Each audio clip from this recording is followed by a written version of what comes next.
Matapos nitong makapagwika, doon nila nasilayan ang iba pa nitong mga kauri na dahan-dahang lumalapit sa kanilang harapan.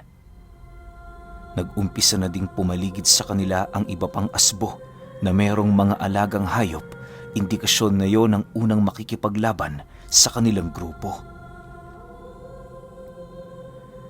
Sa pagpapatuloy ng kanilang pagmamasid, napapansin nilang hindi lumalabas ng baryo ang mga talamban.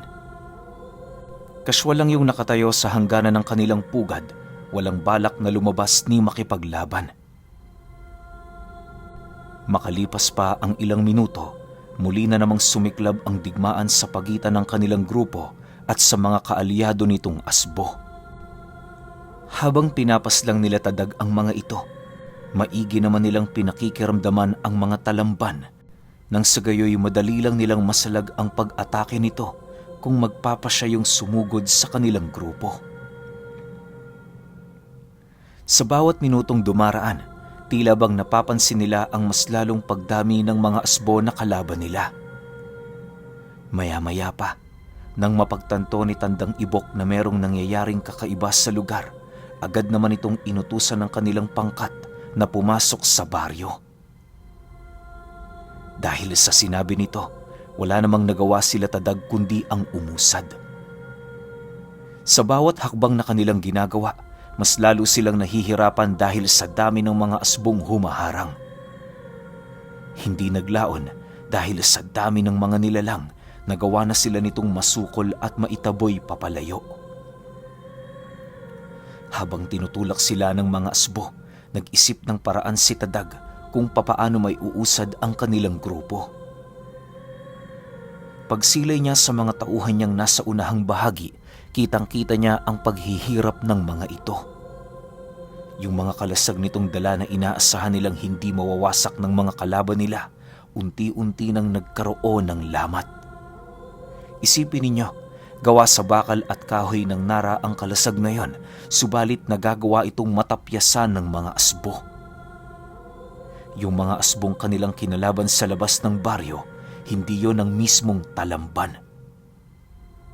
Maaaring kalahi lang nila itong inalipin, kaya na may naging palaisipan sa pangkat ni Tadag ang lakas ng mga nilalang na namamahala sa mga ito.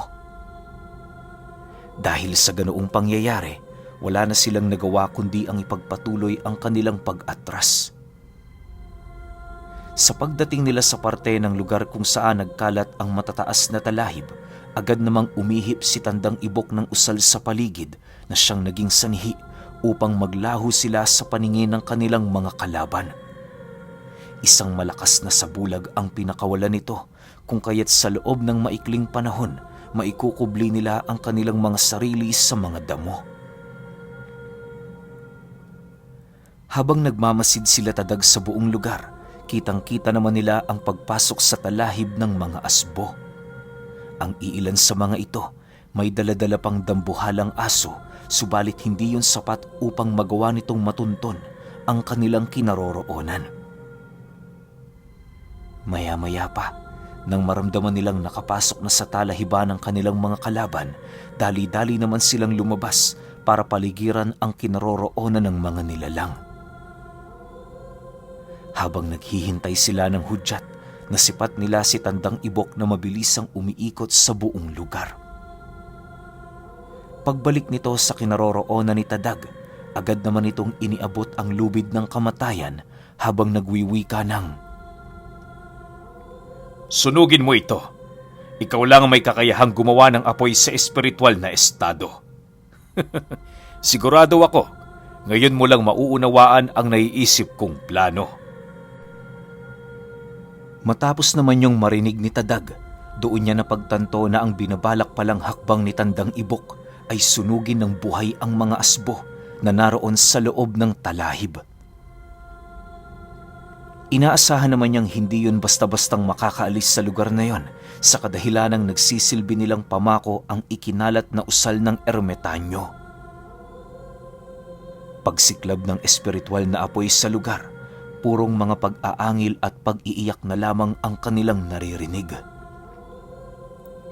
Hindi naglaon, tuluyan na ding bumalik sa katahimikan ng buong paligid, hudyat na patay na ang mga ito. Nang mapagtanto nila Tadag na wala na silang kalaban sa lugar na yon, minabuti na nilang bumalik sa kinaroroonan ng mga Talamban. Sa pagdating nila sa kinaroroonan ng kanilang mga kalaban, bumungad sa kanila ang anyo ng mga ito na halos maihahalin tulad mo sa wangis ng isang tao. Bagaman napakalayo ng kanilang itsura sa mga ordinaryong tao, may pagkakahalin tulad pa rin ito kahit papaano. Paglalarawan ni Tadag sa wangis ng mga Talamban, para yung mga ordinaryong tao na merong kakaibang balat at kaanyuan. Imbis na 5 ang daliri nito, meron yung 7. Yung kanilang mga paa nababalot ng napakaraming itim na balahibo. Ang mga mata naman nila parang ginto kapag nakakatitigan nila. Nagkukulay dugo lang ito sa oras na hindi na yon tumitingin sa kanilang mga mata. Dagdag pa ni Tadag na bawat pangil ng mga Talamban nagbibigay ng matinding pagkasindak sa kanilang mga kaluluwa. Kung nagkataong wala kang sapat na lakas ng loob para kaharapin ng mga ito, maaaring sa paninindak pa lang mamamatay ka na. Ayon pa kay Tadag na ang mga Talamban ay mga bukod tanging mga nilalang. Sa tindig at anyo pa lamang nila, masasabi mo nang nagtataglay sila ng malalim na karanasan pagdating sa pakikipagdigma. Mahirap mang isipin pero noong mga panahong yon, aminado si Tadag na labis siyang nababahala para sa kaligtasan ng kanilang grupo. May maliit din na espasyo noon sa kanyang kaisipan na hindi maiwasang mag-isip ukol sa posibilidad ng pagkamatay ng iilan sa kanyang mga tauhan. Sa pagpapatuloy ng kanilang pagmamasid, napansin naman nila ang iilan sa kasama nito na dahan-dahang nagpapalit anyo. Pagbungad sa kanila ng mga dambuhalang pusa, yun naman ang naging hudyat ng kanilang pangkat para umusad. Hindi pa man sila gaanong nakakalapit sa mga nilalang na yon, nasipat nila ang isang makisig na lalaki na patuloy pa ring nagmamasid sa kanilang kinaroroonan.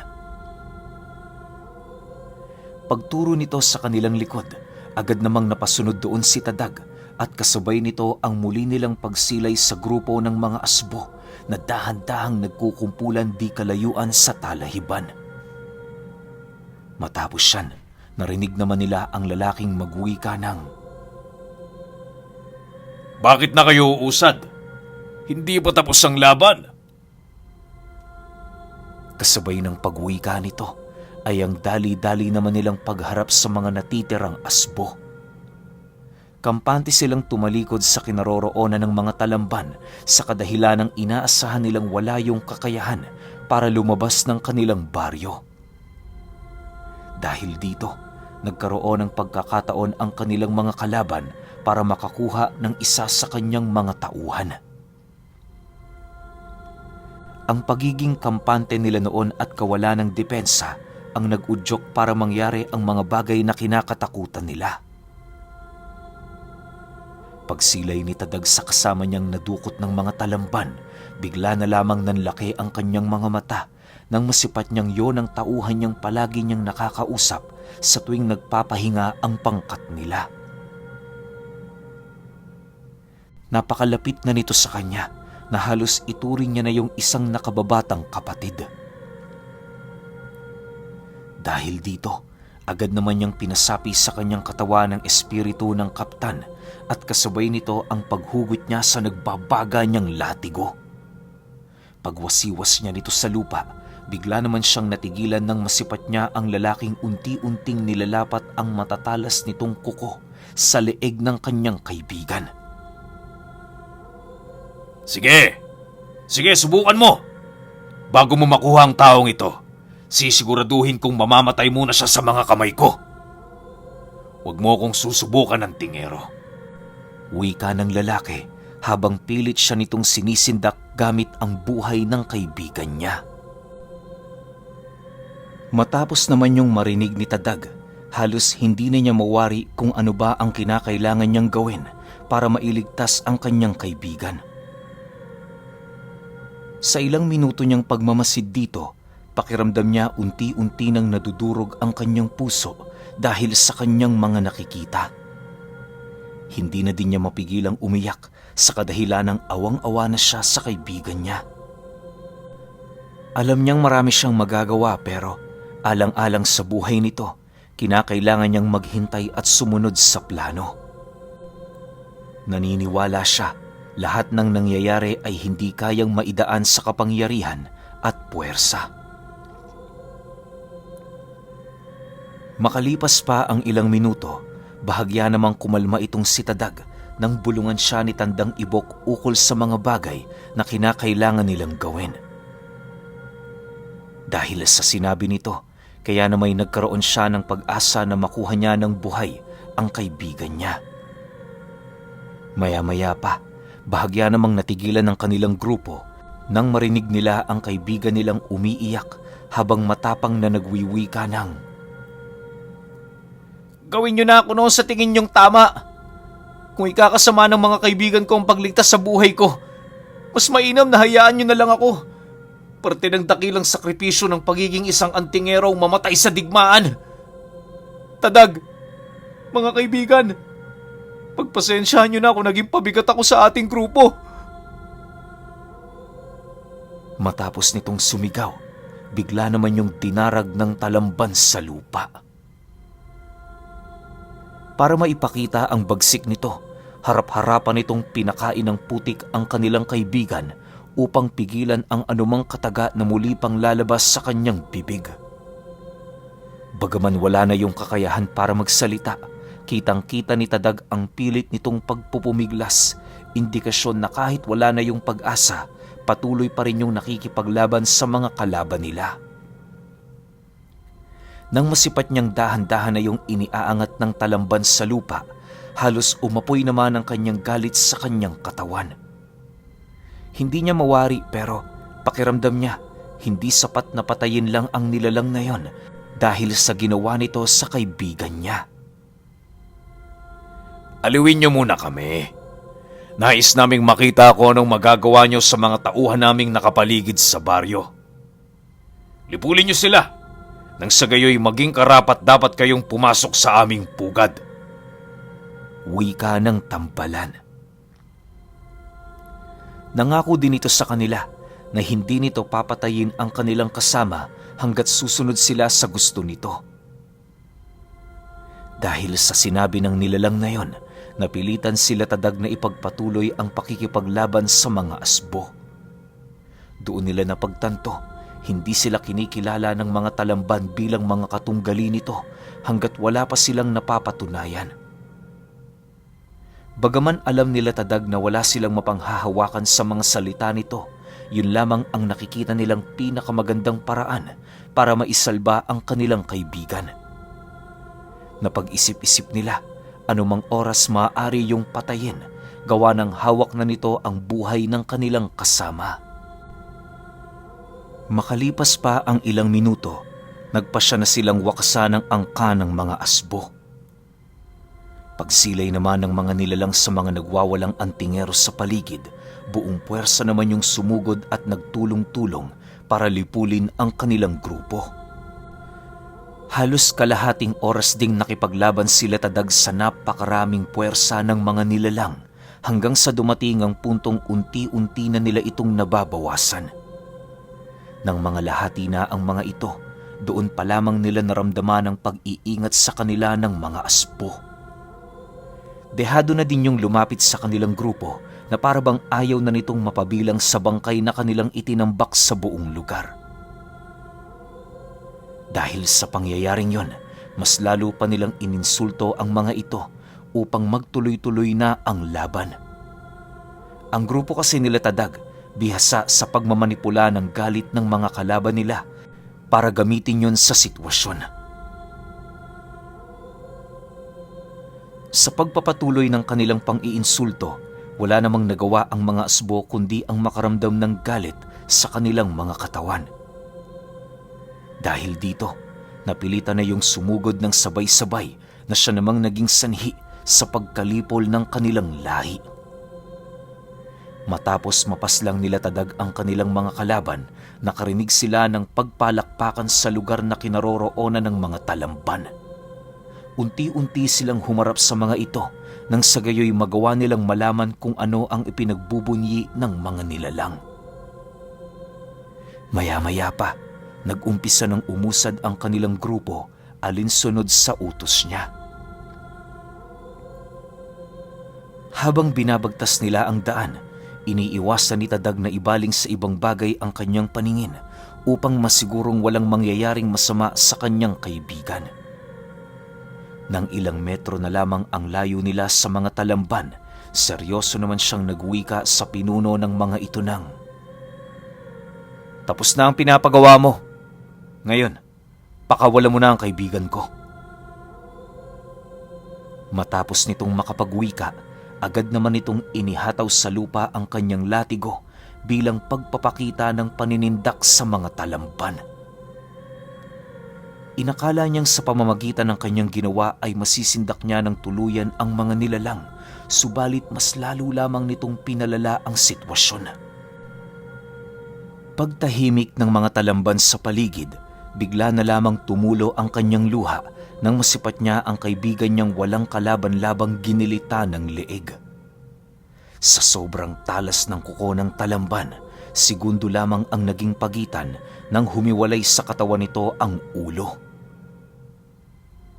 Dahil sa pangyayaring yon, panandali ang binalot ng puot at galit ang kanyang wisyo na siyang naging sanihi upang sumugod siya sa kinaroroonan ng mga talamban nang hindi nag-iisip. Pagpangibabaw ng espiritu ng kaptan sa kanyang katawan, isa-isa niyang pinagpapaslang ang lahat ng mga nilalang na kanyang madaraanan. Animoy sa sandaling naramdaman ni Tadag ang pighati dahil sa mga nangyari na ilabas nito ang buong presensya ng diwata na matagal nang namamahay sa kanyang katawan. Dahil sa pangyayaring yon, inabisuhan naman ni Tandang Ibok ang kanilang mga kasama na wag nang tumulong. May posibilidad kasing mapahamak lang sila, lalo pat nasisiguro niyang wala na sa sariling wisyo itong si Tadag.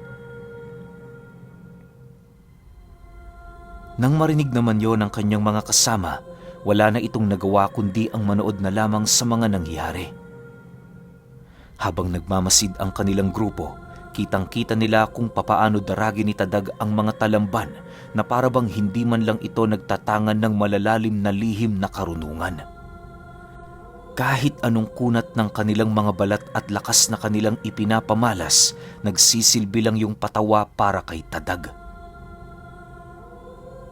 Lumipas pa ang ilang minuto, tanging ang talamban na lamang na pumaslang sa kanilang kasama ang natira.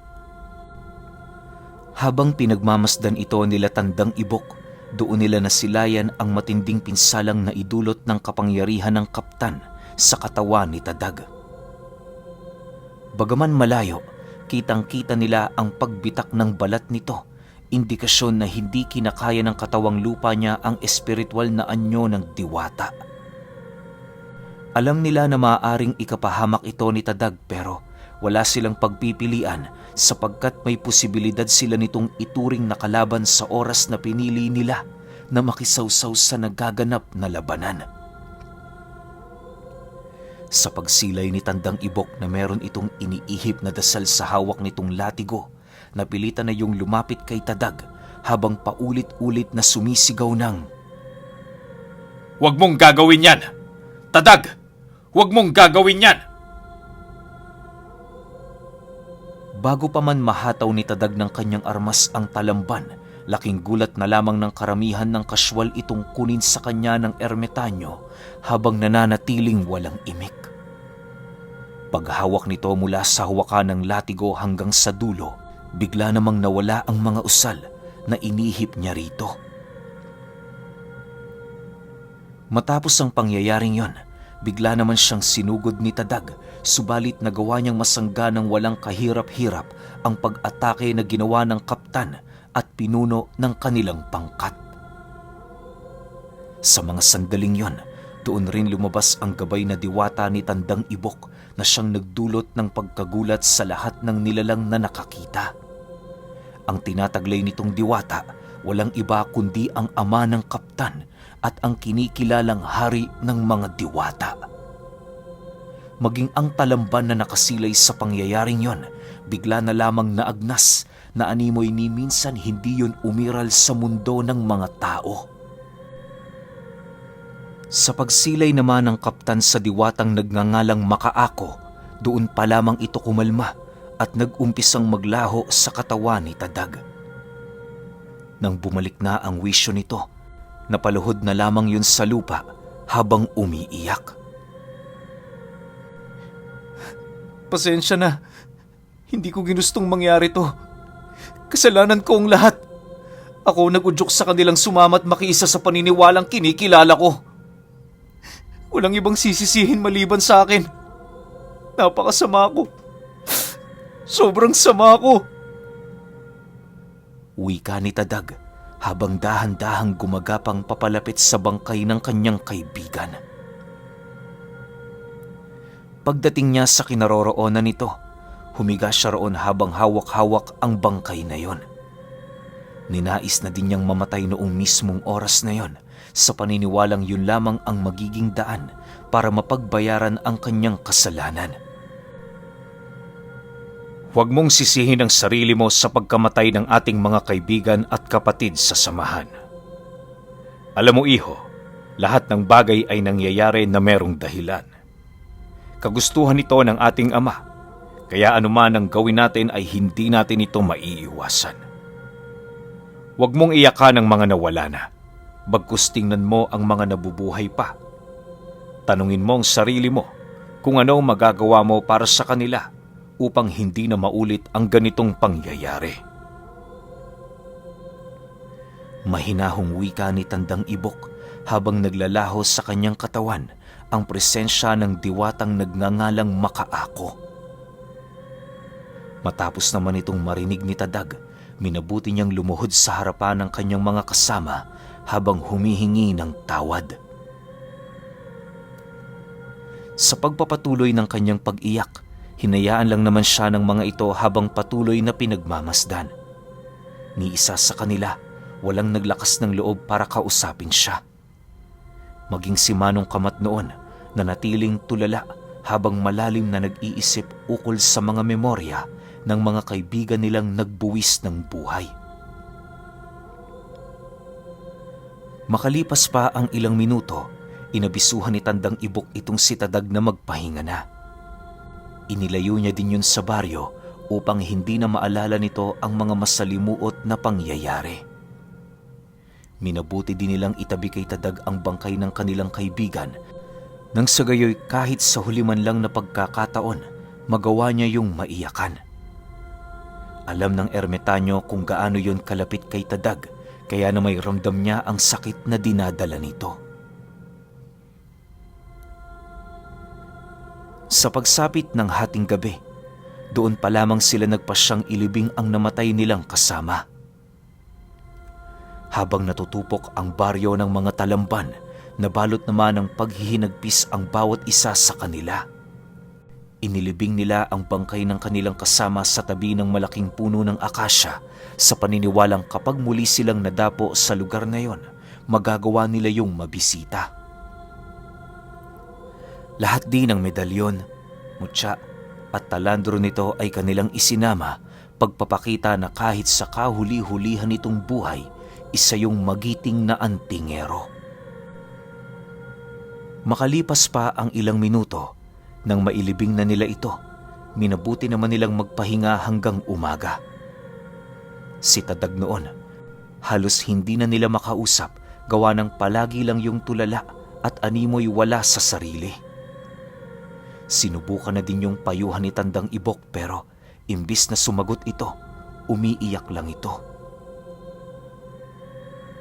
Sa pagsapit ng umaga, ramdam ng kanilang pangkat ang matinding kawalan sa panig nila. Bagaman mabigat pa ang kanilang mga nararamdaman, sinubukan nilang umusad para wakasan ang digmaan. Sa pagbagtas nila ng daan, natuwa naman itong si Tandang Ibok, gawa ng kahit papaano nakakausap na niya itong si Tadag. Habang nag-uusap silang dalawa, inilahad niya dito ang kanyang ginawa noong mga sandaling masipat niya yung nagpahid ng usal sa kabuuan ng latigong tangan niya. Alam mo, iho, kahit anong mangyari, hindi kita hahayaang mamatay dito. Sumama ako sa inyo hindi dahil sa kagustuhan ng kaibigan ko. Sumama ako dahil nakikita ko sa iyo ang yumao kong anak na si Koro. Nais kong makita ang iyong hinaharap, kaya nakahanda akong manatili sa iyong tabi, anuman ang mangyari. Huwag ka nang malungkot, hindi malalagay sa kawalan ng sakripisyo ng ating mga kapatid sa digmaan. Wika ni Tandang Ibok. Okay, grabe nung meron pa palang tatay yung kaptan. Yun nga si Makaako, tama ba ako? O Makaako, hindi ko alam kung paano banggitin eh. Pero ngayon ko lang narinig tong diwata na to. Isipin ninyo supremo na ng mga diwata yung kaptan, tapos meron pa palang tatay. Tapos nagpakita lang, di ba, sunog kaagad yung kalaban ni Tadag. Parang meron tinatagong kakayahan to si Tadag na hindi natin nalalaman Pero kasi konting episodes na lang to parang 7 na lang ba o 6, tapos na to sige, para wala na tayo maraming tanong. Sunod kaagad natin yung next episode. Yun lang. Salamat.